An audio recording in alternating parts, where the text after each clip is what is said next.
बिस्मिल्लाहिर्रहमानिर्रहीम। अस्सलाम वालेकुम व्यूवर्स, की हाल चाल थोड़ा ठीक हो।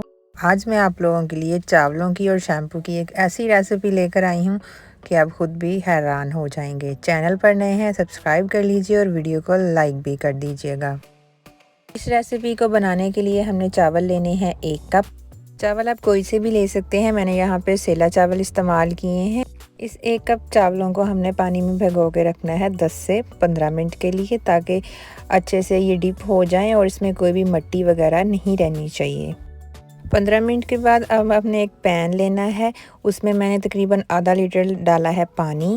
फिर इसमें हमने तकरीबन 3 लौंगे शामिल करनी है। लौंग का इसमें क्या ताल्लुक़ है ये मैं वीडियो के एंड पे आपको बताऊंगी। अभी हमने पानी को अच्छे से बॉईल कर लेना है। जब पानी में बॉईल आना शुरू हो जाएगा तो जो हमने भीगे हुए चावल हैं वो इसमें शामिल कर देने हैं।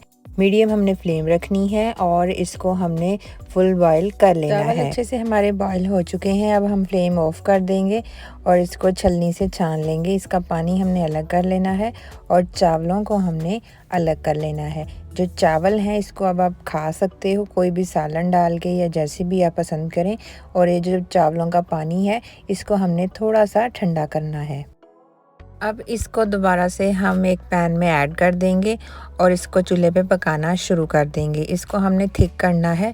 जब ये क्वांटिटी में तकरीबन आधा रह जाए तो हम फ्लेम को ऑफ कर देंगे और फिर से हम इसको किसी भी बाउल में ऐड कर लेंगे। चावलों का यह पानी तैयार है, इसको आप बालों में लगाइए। जब ठंडा हो जाए तो 4-5 खाने के चम्मच ले लें, इसमें 1 से 2 खाने के चम्मच शैम्पू डाल लें। बाल इससे झड़ना बंद हो जाते हैं, बाल लंबे होते हैं और जो क्लोव्स हमने डाले थे वो शाइन लेके आता है, बालों को मजबूत करता है। हफ्ते में 2 दफ़ा इस्तेमाल कीजिए, महीने में आपको बड़ा अच्छा रिज़ल्ट मिलेगा। खुश्की वगैरह के लिए बहुत ही ज़बरदस्त टोटका है, ट्राई कीजिए और फिर बताइए कैसा।